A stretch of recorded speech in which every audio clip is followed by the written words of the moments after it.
Since the restoration of the Oba dynasty by Oromiyan, also known as Oroyan, son of Oduduwa, in about 1120 AD, the Benin Kingdom has succeeded in maintaining a single line of succession for over 800 years by way of primogeniture, with Ovoramwen, the last Oba of independent Benin, as a 35th Oba.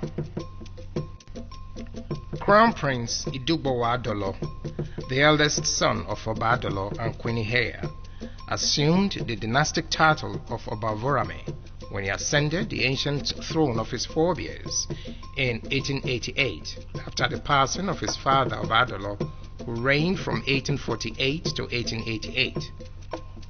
Ovoramwen means rising sun that touches everywhere in the world. Ovoramwen no gbahehia. I make a nese wanyare.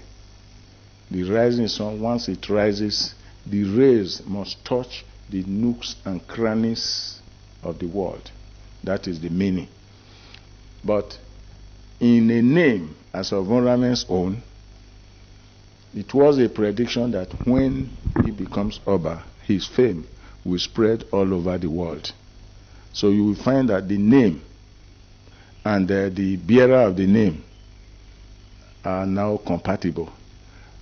There is no corner of the world where Ovoramwen's song hasn't got to. Not the ordinary song, I mean, his story. And it's in all the languages, big and small dialects. Very much like other civilizations, the Benins were involved in trade relationships with the Europeans. The Portuguese were known to have made the first contact with the Benin people in 1442 AD during the reign of Obaewa the Great, which resulted in extensive trade relationships that flourished for over 400 years. Ovoramwen was placed on trial by Sarah Mo, High Commissioner for Southern Nigeria. The king was deposed and deported to Calabar, while the chiefs, 6 in all, were executed.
Anona uka nenya fuhu toye.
I don't think the Admiralty actually authorised that visit.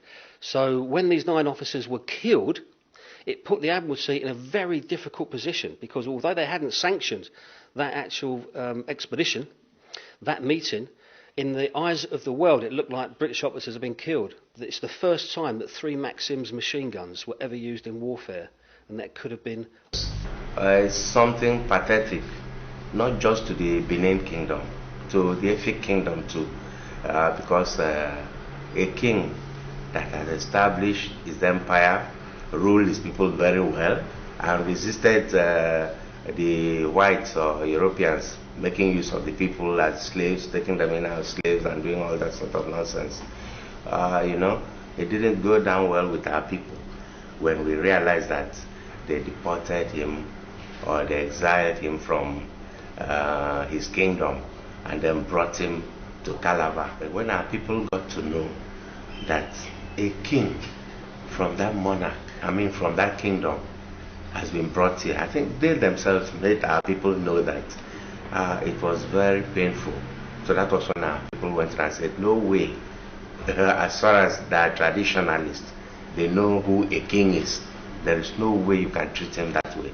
You must hand him over to us. They will never allow you to enslave him or put him in the ship as a slave or a prisoner. No way. He is a king. And as far as the Benin Kingdom is there, they're all aware of these people and they know how powerful he is. There is no way we can allow him to be treated that way. So they had no alternative than to hand him over to the Efik king then that was in existence.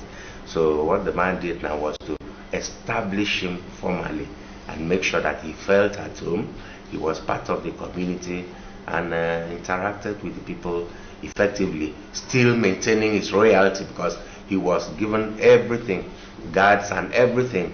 And he didn't just come alone, you know, there were others that were taken along with him. So they made sure that they protected him and stayed with him all through the days of his life.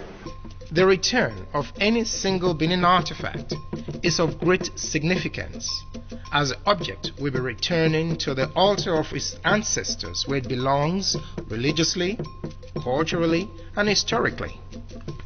Each object on the ancestral altar has a meaning and performs a function that is paramount and significant to the lives of the Edos.